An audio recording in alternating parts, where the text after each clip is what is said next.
The road behind you has almost stopped existing. Not because you have walked far. You have walked perhaps 200 steps from where you left the car on the gravel pull-off beside the mountain road. But the cedars here are old enough and tall enough and close enough together that the sounds of the ordinary world do not follow you in. They stop at the tree line, the way sound stops at the edge of a thick curtain, absorbed, taken in, held within the green mass of the forest and not returned. You stood at that edge for a moment before you crossed it. The last sound of a car somewhere on the road above, a low hum that faded not gradually but in a single step, as though someone had placed a hand over a string still vibrating.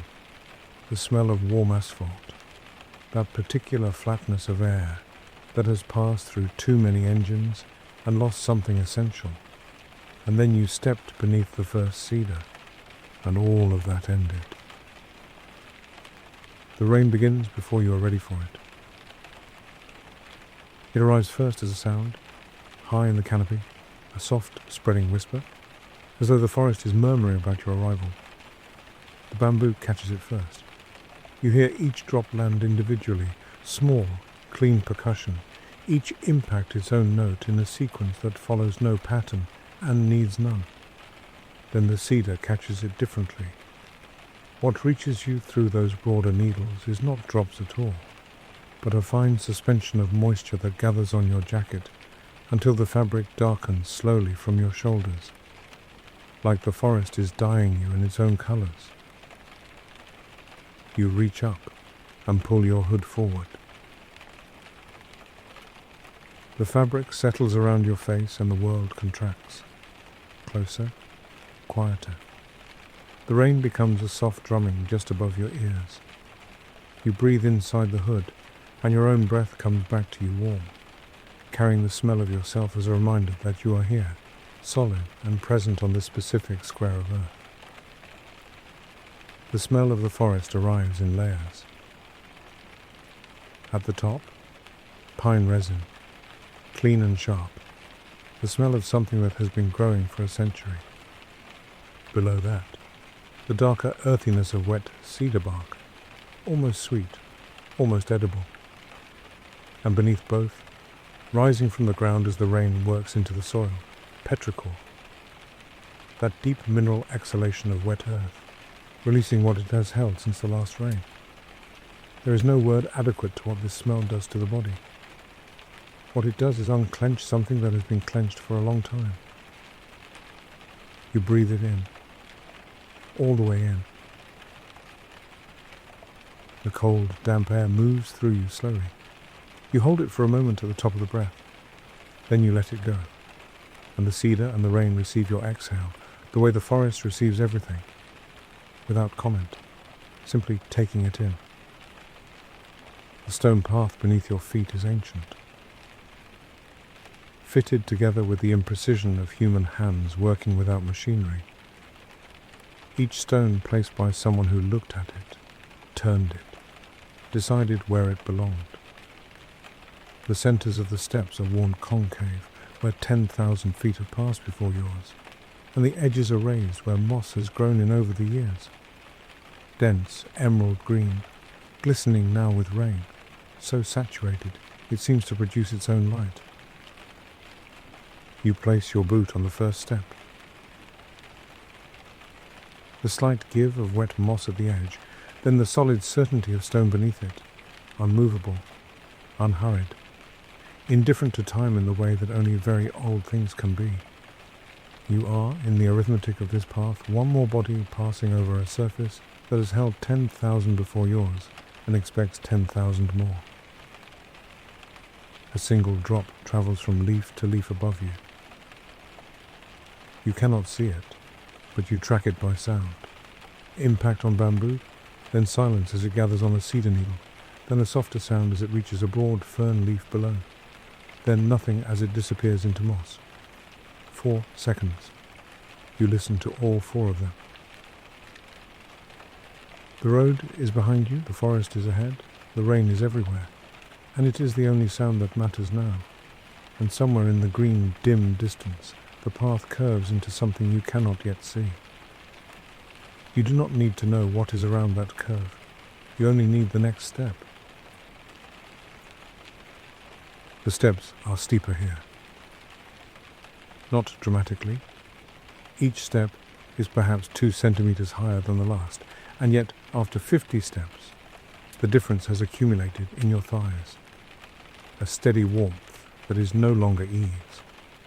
Your body registers the incline the way it registers a slight wind, not as a complaint, but as information incorporated quietly into your movement. Your boots find the stone differently now. Each foot placement is a small negotiation. The heel comes down, finds the back edge of the step, confirms its solidity, and then the weight rolls forward until the ball of your foot presses the raised lip of moss at the front. The moss compresses with something less a sound than a sensation. A faint, wet exhalation, as though the step is breathing out. Then your heel lifts, and the water runs in a thin thread to the edge of the stone and falls to the step below. The oldest steps, where the moss is thickest, make almost no sound at all. Your foot lands, and the forest simply takes the impact and keeps it. The fog has changed. What was below you at the start of the climb has now caught you. It arrived without announcement. One moment it was at your ankles. Now it is everywhere, and you are inside it, and the distinction between fog and air is no longer meaningful. It touches your face like damp cloth. Not cold exactly. It has the temperature of the forest itself, which has never been warm and stopped missing warmth long ago. It settles on your cheekbones, on your lips, on the strip of skin between your hood and your collar, leaving a film of moisture so fine it is almost indistinguishable from your own skin. The wetness here is not weather, geological, permanent, a condition of the place. Above you, the bamboo has disappeared into white. You can still hear it. Individual drops merge now into a continuous sibilance that seems to come from everywhere at once. But you cannot see more than 4 meters before the stems dissolve. The path continues upward into a whiteness that has no ceiling and no edges, only depth. The first fox appears on your left. You almost miss her. She is set back from the path by no more than an arm's length, and the fog has reduced her to a shape before allowing her to become a statue. A dense grey presence, differentiated from the cedar trunk behind her only by the fact that her silhouette is wrong for a tree. Too compact, too deliberate. You stop, and she resolves out of the white, her kitsune, seated, tail curved tight around her base, ears sharp above a face warmed by rain, until the features are suggestions rather than details. The moss on her back is extraordinary. Not the thin, flat moss of the path. It has built up over decades into a dense mantle of deep green that follows the contours of her body, gathering at the shoulders, thinning at the ears, pooling at the base. The rain has saturated it completely, and it glistens with a luminosity that seems to come from within the moss itself. She wears it as though it was made for her. Her eyes hold the fog. The sockets are shallow depressions worn smooth by water, running the same channels for so long that the stone has given way. Inside each, fog has condensed into a faint pooling of moisture. 2 small darknesses in a grey face. And yet in this half-light, with the moss breathing on her back and the rain continuing its quiet work, her eyes do not look empty. They look attended, as though something is present behind them, watching with the patience of something that has been watching for a very long time. 3 steps further, the second fox. On the right side now, her head is turned a few degrees more toward the path. Where the first fox watches with settled patience, this one watches with attention, as though she heard you coming and has been orienting toward your footsteps since the base of the hill. Her moss is thinner, greener. A single fern has taken root between her right ear and the plinth, curling outward in a slow arc. You pass between them. 3 meters. And yet it takes longer than 3 meters should, time becoming slightly more generous, the way it does in places attended to by many people over many years. Your breathing slows without your deciding to slow it. Your next step lands more quietly than the one before. The foxes are behind you now. Ahead, the steps dissolve into fog, and beyond that, there is only rain on bamboo and cedar and stone, and the certainty, not knowledge, but certainty, that this path leads somewhere worth climbing. He turned away from the lantern slowly, not all at once. First his gaze released it. The small, still basin, the dark water. The rings that had stopped forming now that he had stopped watching. Then his body followed, shifting its weight, finding the path again beneath his feet. He breathed in once more and began to move.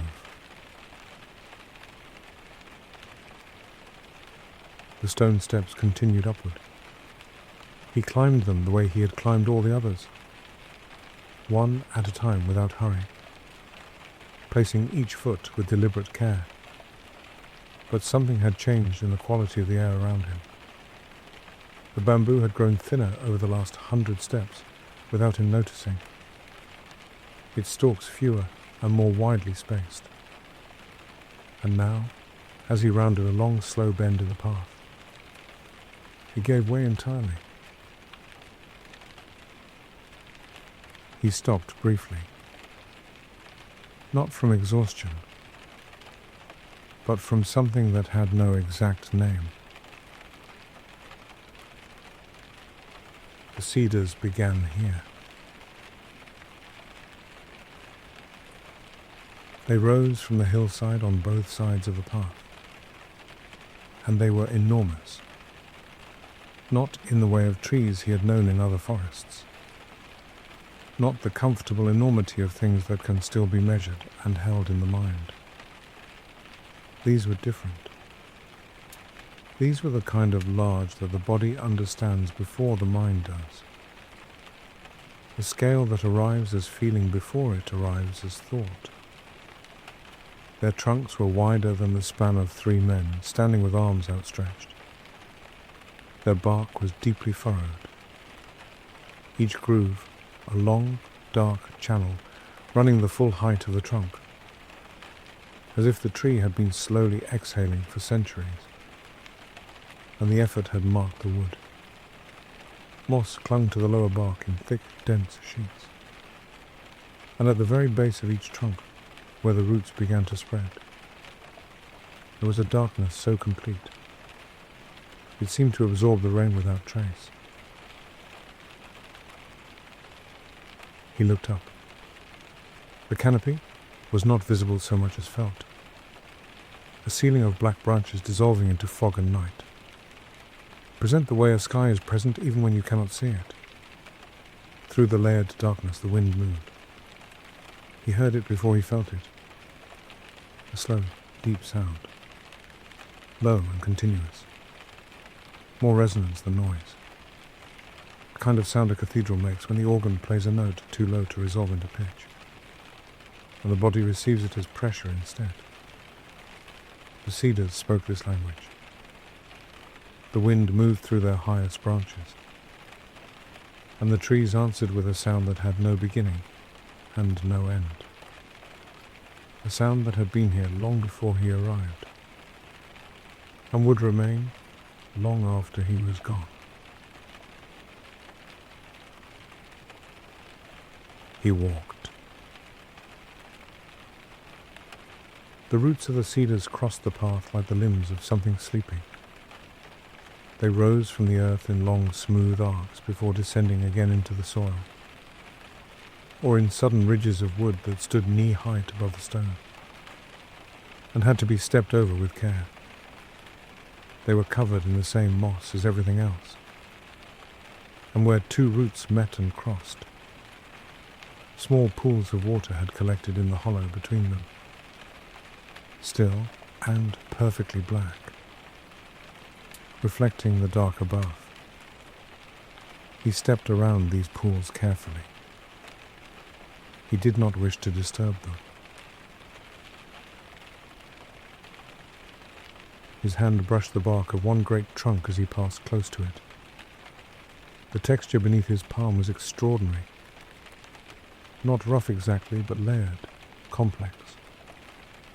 Built up over so many seasons that it had its own topography, its own small ridges and overhangs. He let his hand trail along the surface for only a moment, and then the path curved, and the tree fell behind him. The fog thickened as he climbed. It moved between the cedar trunks in slow drifts, erasing the middle distance, and leaving only what was immediately close. The next root, the next step of stone, the next reach of mossy bark.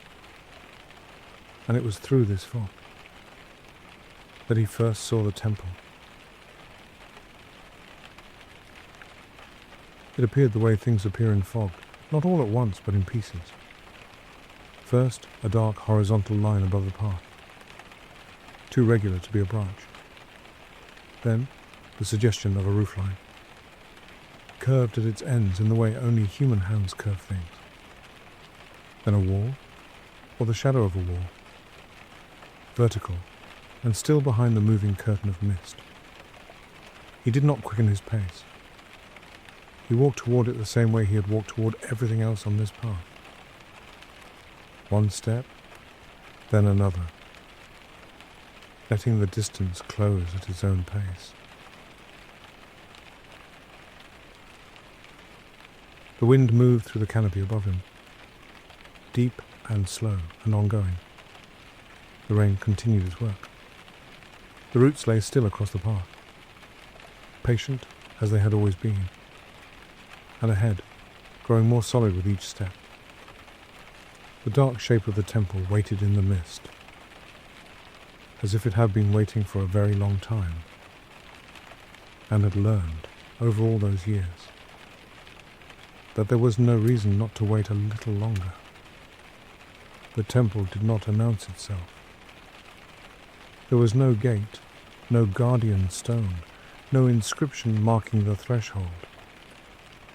The path simply arrived at a short flight of steps, 4, perhaps 5, worn so smooth by years of rain and footfall that they curved slightly inward at their centres, like shallow bowls, and the steps led up to a wide wooden veranda, and the veranda was dry. He climbed the steps slowly. His hand found the wooden railing and rested there for a moment, not gripping, just touching, feeling the grain of it beneath his palm. Old wood, smoothed by weather and time to a surface that felt almost like stone. Then he stepped up onto the veranda, and for the first time in a very long time, the rain did not reach him. He stood still for a moment, adjusting to this new fact. He reached down and loosened the ties of his sandals. Each knot had swelled with water and took time to work free. He was patient with this. He set the sandals to one side of the steps, placing them together neatly. The way you place things when you understand that the place you are entering deserves a certain care. Then he stepped forward in bare feet and felt the wood of the veranda beneath him. It was cool, smoother than he had expected, worn to an almost silken surface by countless feet over countless seasons. He took one step, then another, feeling the slight give of the old boards, the way each plank responded to his weight with a sound so quiet it was felt through the soles of his feet, rather than heard by his ears. He walked to the center of the veranda and stopped, facing outward, and looked at the rain. It fell in a solid wall beyond the edge of the roof. Not in drops anymore. From here it was a continuous curtain, a moving surface between the dry shelter where he stood and the wet forest beyond. He could see threads of it catch faint light as they fell, each one visible for a fraction of a second, before disappearing into the darkness below. The sound it made was full and layered. Close overhead, where drops struck the curved ceramic tiles in a rapid, uneven rhythm, and further away, where the rain met the stone path, and the moss and the roots, each surface giving its own note to a sound too complex to follow, but too steady to resist. He exhaled very slowly. His shoulders, which had been carrying the wet cloak for so long they had forgotten they were carrying anything, began very gradually to release. He could feel it happen. The slow unclenching, the small downward movement, the way tension leaves the body not all at once but in stages, like ice at the very beginning of a thaw. He was still damp, but none of this mattered in the same way now. He was here. The roof held the rain above him. The floor held him from below. He moved to the edge of the veranda and sat down, his back against one of the great wooden pillars, legs stretched out before him, hands resting open in his lap. The pillar was solid and very still. He could feel, faintly, the vibration of the rain through it, transmitted from the tiles down through the old wood, a sensation so subtle it was almost imaginary. He let his spine settle. He let his weight be held. He looked at the wall of rain from here. It was closer now, just beyond his feet. He could see it more clearly. The way it moved and did not move. The way it was both one thing and 10,000 things at once. The cedars were dim shapes beyond it, enormous and patient. The path he had walked was somewhere in the darkness below, already becoming memory, and already the two were not quite the same. He closed his eyes. The sound of the rain on the tiles was very close. Each drop struck its small, precise note, and another followed, and another. He did not listen so much as receive it, the way the ground receives rain, without effort, without resistance. His breath slowed. His hands lay open in his lap. The pillar held him. The roof held the rain. The old wood breathed beneath him. Slowly, as it had always breathed. The rain continued. One drop, then another, then silence. Then the next one came.